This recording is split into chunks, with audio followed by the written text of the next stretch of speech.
That's entertainment. You know, when you're a great fighter, a great entertainer in general, you want the person to say, when do I see that person again? When's he gonna play again? When's he gonna fight again? You know, you gotta be able, if you can't put in the seats, you're gonna get fired. You know. 40 fight, and I have Crawford winning this fight. Crawford's gonna win this fight doing something that nobody's done to Canelo. Okay. That's all I'm gonna say. And it did take me going to camp to know this. Okay. Weight gain. So Israel Majimov says that if Terence Crawford bulks up, that's going to be the biggest mistake he can possibly make. And that's going to hinder him from being victorious against Saul Canelo Alvarez. Mike Tyson shared. After working with Terence Crawford, Mike Tyson expressed his opinions, emphasizing the value of maintaining composure prior to such a significant bout against Canelo. He clarified that although a fighter must constantly contend with tremendous strain on this type of platform, the true conflict is psychological. Tyson asserts that Terry can play at his peak and make victory appear a lot simpler if he can maintain mental control and prevent himself from becoming overwhelmed. You know, fighters, pressure, right? Pressure's not being hit. You know, everybody thinks pressure's like getting on stage. No, pressure's the thought of being hit. And that's how they fall. They thought it's good. I'm not hitting that hard, but they think I hit. So It's all psychological. Are you, when you're walking to the ring, are you noticing anything, or are you so locked in? I see everything move. Every person, every girl. Dude, your walk-ins would last longer than the fight sometimes.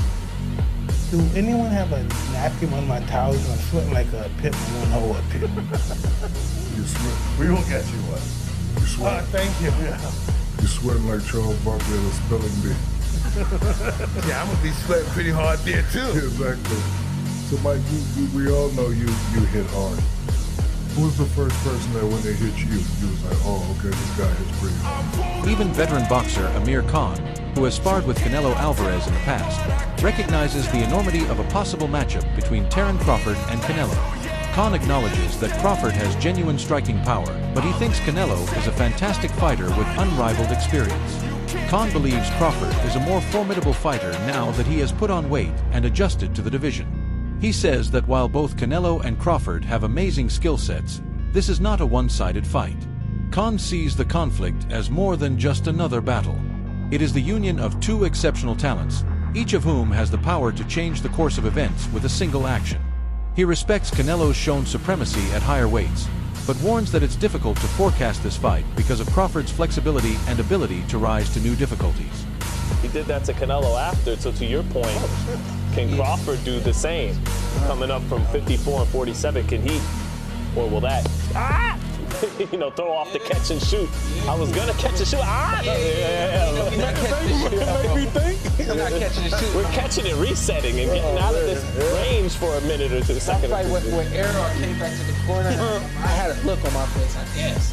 My dad said, what's wrong? I said, nothing. I said, Sean, nothing. He said, Sean, tell me what's wrong. I said, the legs are kind of tight.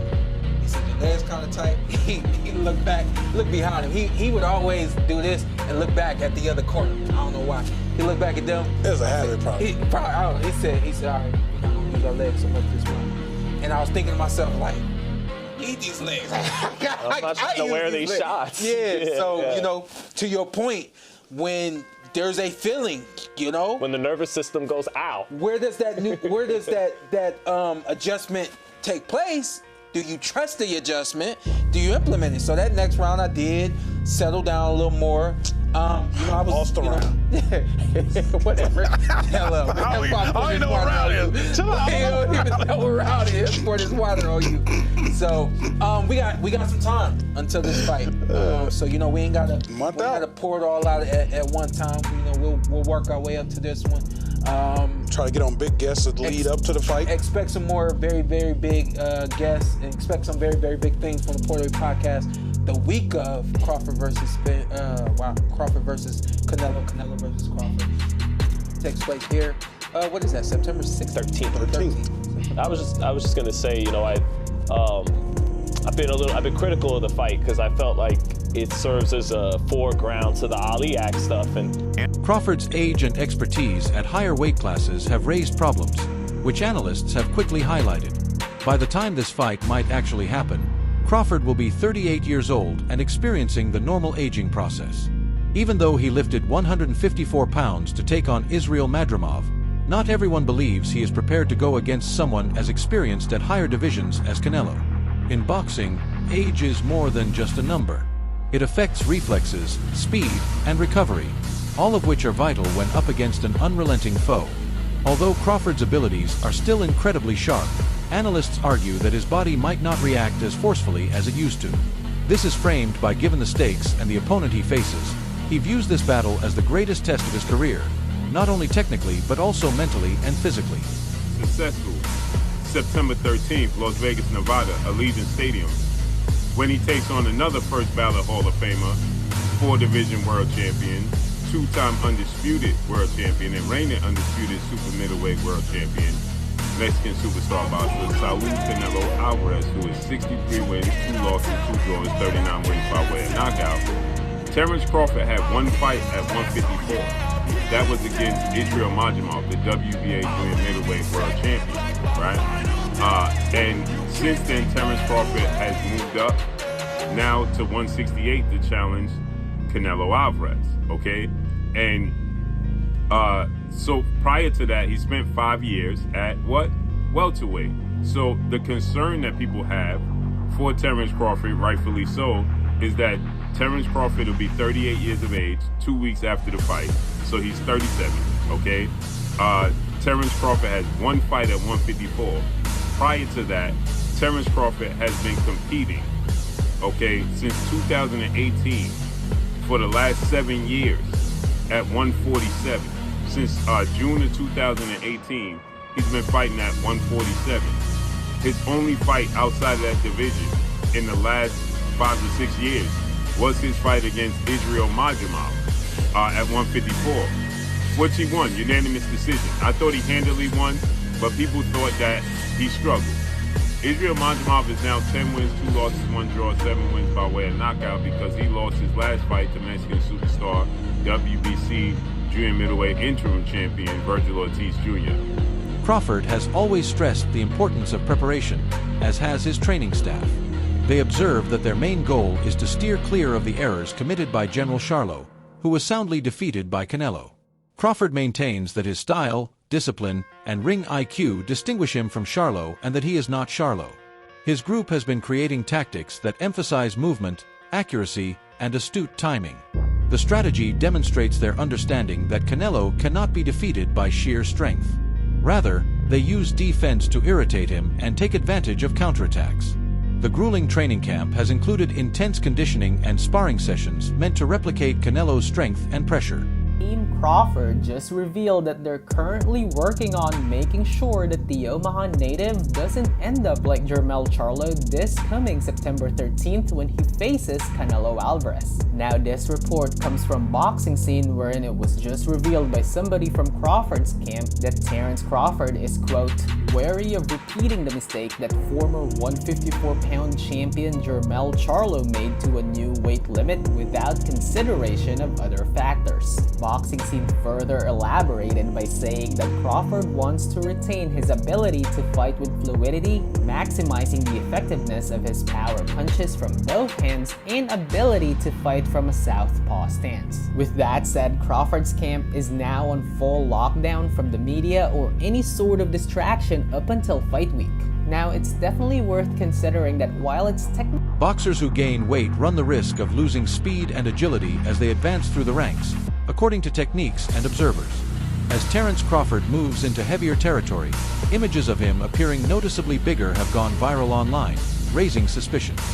Analysts warn, meanwhile, that camera angles and lighting can make photos deceptive. However, the fundamental problem still exists. Will Crawford maintain the speed that has been his defining characteristic at his advanced age and with the added weight? Although muscle increases strength, it can also reduce flexibility and endurance. The man is simply human. I mean, the more you age and the more weight you gain, of course you're going to be slower. Now, that doesn't mean that he won't be an elite fighter anymore. No, of course not. When you talk about special fighters like Terence Crawford and Canelo Alvarez, they can handle themselves against anyone on any given night in the worst circumstances possible. That is a fact, ladies and gentlemen. So let's get back into the discussion when it comes to Terence Crawford carrying the 168 division, when it comes to the 168 pound weight. So if you actually think about it, Terence Crawford, how is the man looking right now? I know, yes, I know that we have seen the new pictures of Crawford with him looking absolutely massive, but I actually talked about this in one of my previous videos, ladies and gentlemen, which you can go back and check out. Terence Crawford, don't let these pictures fool you, ladies and gentlemen. Don't let these pictures fool you. Yes, of course Terence Crawford gained weight, but the pictures make it seem like Terence Crawford looks like a heavyweight. Let me tell you this, ladies and gentlemen, the lighting and the pump and the angle, everything plays a part in how you look in pictures. You know what I mean? Like, this is a fact, ladies and gentlemen. I can show you 2 pictures of me taken within 24 hours, and in one picture my physique looks completely different than the other picture.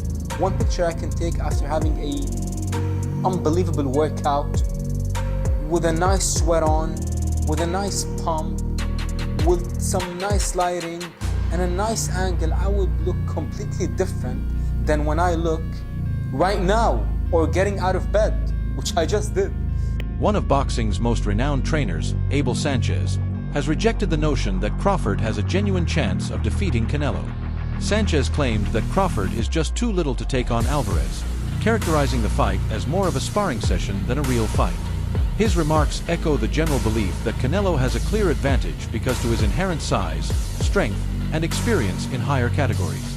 Although Crawford is a fantastic fighter, Sanchez contends that brilliance does not always make up for the physical reality of boxing. Crawford, quote, "It will be a sparring session for Saul Canelo Alvarez."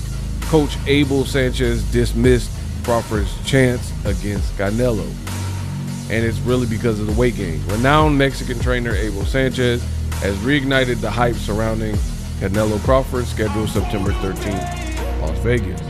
Speaking to the ring, Gennady Golovkin, trainer, says, quote, "Crawford is a great fighter, but that's why weight divisions exist. Canelo has proven that when he moves up, he faces and beats the best in each category.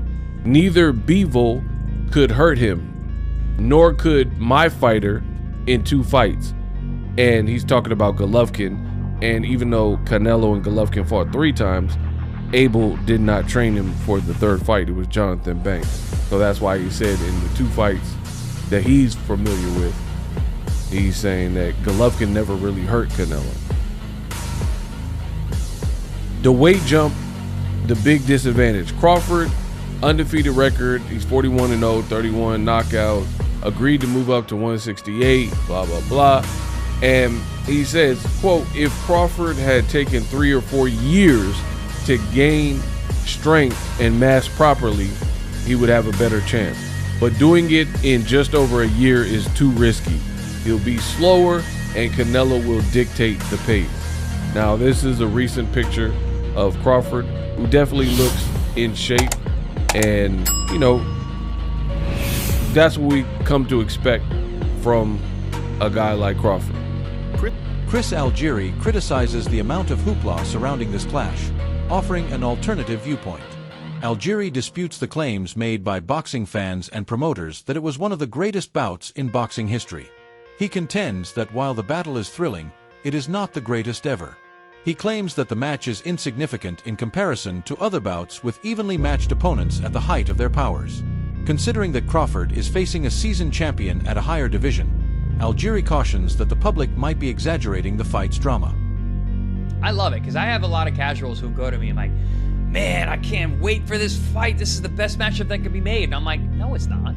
It's certainly not. Definitely not. Definitely not the best fight that can be made right now. I can think of a dozen fights that I would rather see, and a lot of them include Inoue against a bunch of different guys that I would rather see over this fight. But casual fans don't care that much about 122-pound guys who fight across the world in Japan. They care about big names and characters. But at the end of the day, when you look at this on paper, Crawford's 38, Canelo's 35. Neither looked very impressive in their last fight. they're still 3 weight classes apart. That has not changed, because, you know, and Crawford hasn't fought in a year plus. And yeah, I mean, there's a lot of poo-pooing of this on paper. So I'm glad somebody says it. So thank you. He didn't say his name.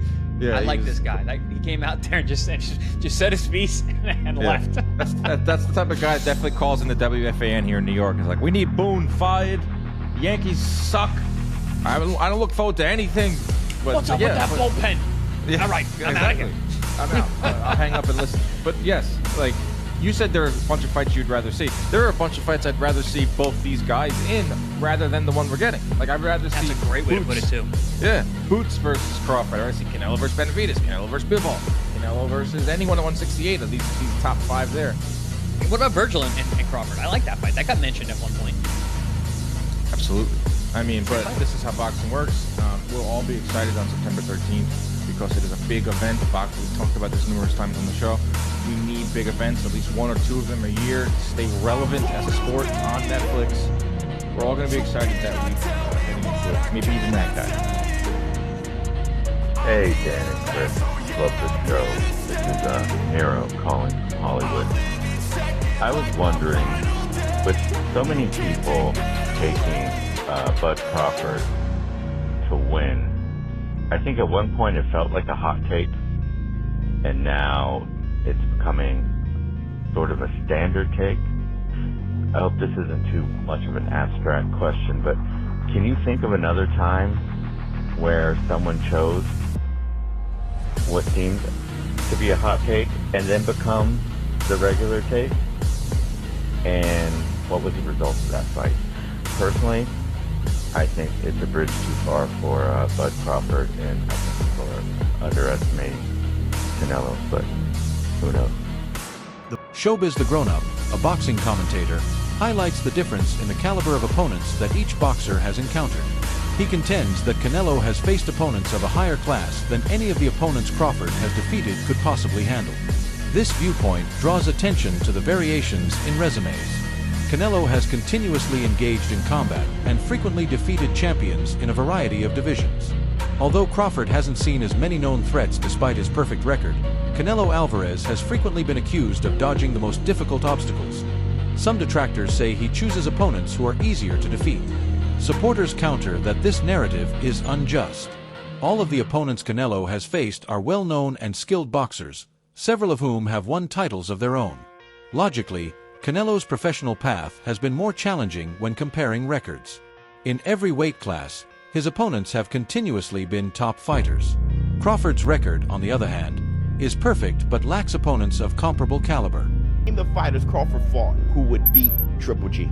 That Spence that Crawford fought, that Kell Brook that Crawford fought, that Sean Porter that Crawford fought, would any of them beat Callum Smith at 168? I'm not sure how many fighters Crawford fought would beat the Miguel Cotto that Canelo fought. This is what I'm trying to say. When it comes to skill, experience has a lot to do with it. Case in point, you get an Austin Trout, you get a Caleb Plant, you get a Lara, you get a Floyd Mayweather, you get a Bivol. Just those 5, when it comes to experience, gives him the right experience that when he fights Crawford, he's not like, I don't know what this is like. There's not one fighter Crawford fought that would give him the experience against Canelo. Training videos and reports demonstrate Crawford's unwavering commitment to preparing for this task. Strength training, high-intensity sparring, and conditioning exercises to increase endurance are some of his regimens. In order to make sure he is prepared for the stronger blows and longer exchanges anticipated against Canelo, Crawford has been experimenting with various training techniques. His program emphasizes discipline and poise, so he places equal emphasis on mental toughness and physical training. This straightforward fact forms the basis of the argument. Crawford has to put up with Canelo's unrelenting manner. Although Crawford's movement and defense are excellent, Canelo has made a career out of waiting for opportunities. In opposition to Errol Spence, Crawford was in control, but Spence lacked Alvarez's stature, strength, and strategic patience. And that usually breaks them down. So with some fighters, I see is that they think that Canelo is easy work because of the fact that he's flat-footed and he just kind of like, he does basic, I would say. He has basic skills, but he's really good at those basic fundamental skills. He does everything almost like perfect. But yeah, he's flat-footed, but you got to realize that he also has hell of a head movement and body movement. He understands and he's perfected at rolling with the punch thing. He's been rolling with punches like just to take off the steam off the punches. Kell Brook, a former world champion, explains in great detail why he thinks Canelo will win this fight. While acknowledging that Crawford defeated Errol Spence, Brook emphasizes that Spence is not Canelo. Crawford had never experienced the Mexican star's special combination of strength, expertise, and tactical mastery. Canelo excels in heavier weight divisions, where he has consistently outperformed larger and more powerful opponents. Although Crawford possesses exceptional technical talents, Brook feels that they fall short of preparing him for Canelo's cunning inside the ring. He presents the competition as possibly the hardest of Crawford's professional life, since he had never before encountered a warrior so complete with so many advantages in size, power, and tactics. Got to sway towards Canelo. Crawford's gonna have to, move up, and I knew when I boxed Golovkin, there's a big difference, especially with someone that, fighting a middleweight, a mediocre world champion's it's okay, but when you're fighting someone like, Canelo or Golovkin, it's a different kettle of fish, I have to lean towards Canelo, but, Crawford's very, very, very good. Do you think Crawford's still got the legs? Obviously, he's very much got great IQ in the ring, but he's very much a good mover as well. Do you feel like he's still got the legs to be maybe out-moving Canelo if he needs to? Well, I don't know. I think when we look back at Mayweather when he beat Canelo, he's a mover. Crawford's not really like Mayweather in that aspect. He's more, he kind of sets his feet. He's cute with how he approaches chucking shots and moving. You know what I mean? I think it's a different fight to Mayweather, and Canelo's obviously a different fighter from when he boxed Mayweather. That's it for today's video. Stay tuned until next time.